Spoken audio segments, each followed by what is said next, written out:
हत्यारों को गोली मारो सालों को जिंदाबाद गोली मारो सालों को गोली मारो सालों को मुर्दाबाद मुर्दाबाद मुर्दाबाद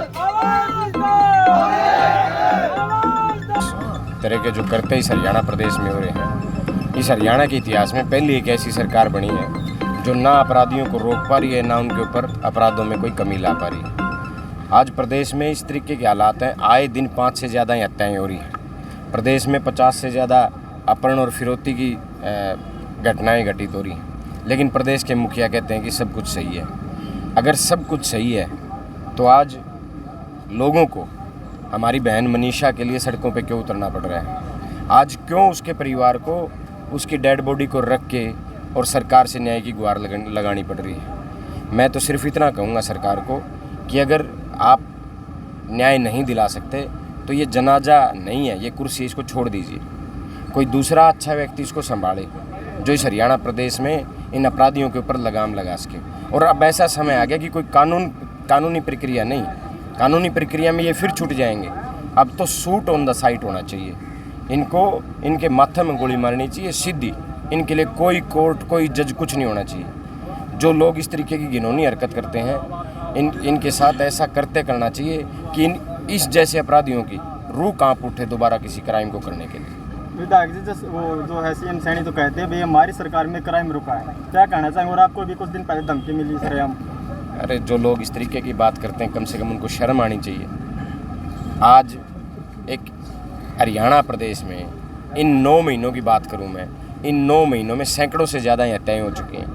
आए दिन सुबह तो जींद में किसी का मर्डर होता है, दोपहर में किसी को हिसार मारा जाता है और शाम को भिवानी में किसी को काटा जाता है। ये हालात हरियाणा प्रदेश में है।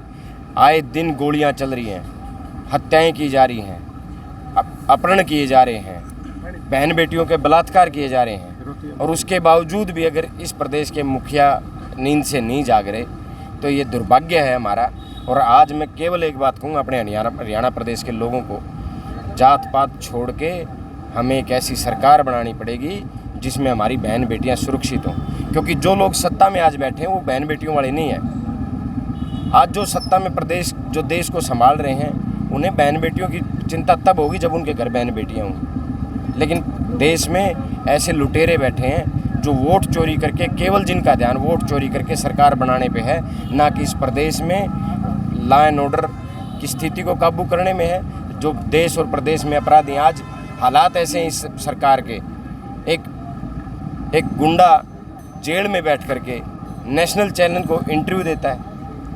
इससे बड़ा दुर्भाग्य क्या होगा कि एक गुंडे को इस देश और प्रदेश के युवाओं का आइडियल बनाया जा रहा है।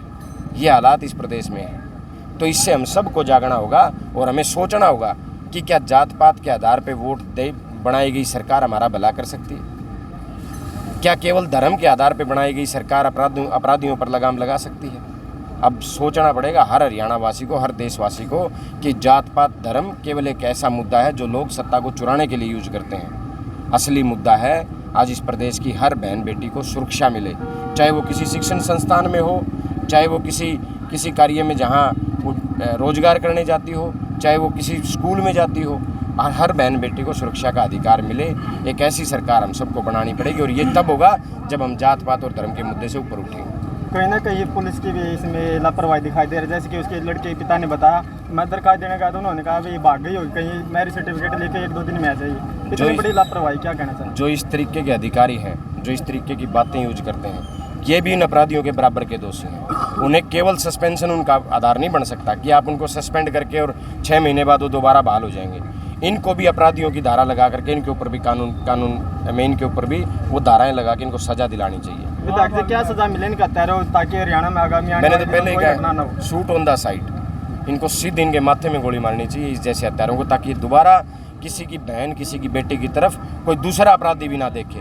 इनका अंजाम इतना करूर होना चाहिए कि दूसरे अपराधी भी अपराध करने से पहले आज 1 लाख बार सोचें कि अगर हमने कोई अपराध किया तो हमारे साथ ये भी हो सकता है। सर, विधायक होने के नाते क्या विधानसभा में आप इसकी आवाज़ को बुलंद करेंगे? कांग्रेस पार्टी बहुत मजबूती से हरियाणा प्रदेश में जो 9 महीने में, पिछले 9 महीने में जो भी अपराध इस प्रदेश में हुए हैं, उन सभी, चाहे स्पेशल मैं बहन मनीषा की बात कर लूँ या जितने भी अपराध हुए हैं, हर अपराध का हिसाब भारतीय जनता पार्टी से मांगने का काम करेगी। हम सड़क से लेकर के सदन तक इस हरियाणा प्रदेश की जनता की आवाज़ बनने का काम करेंगे।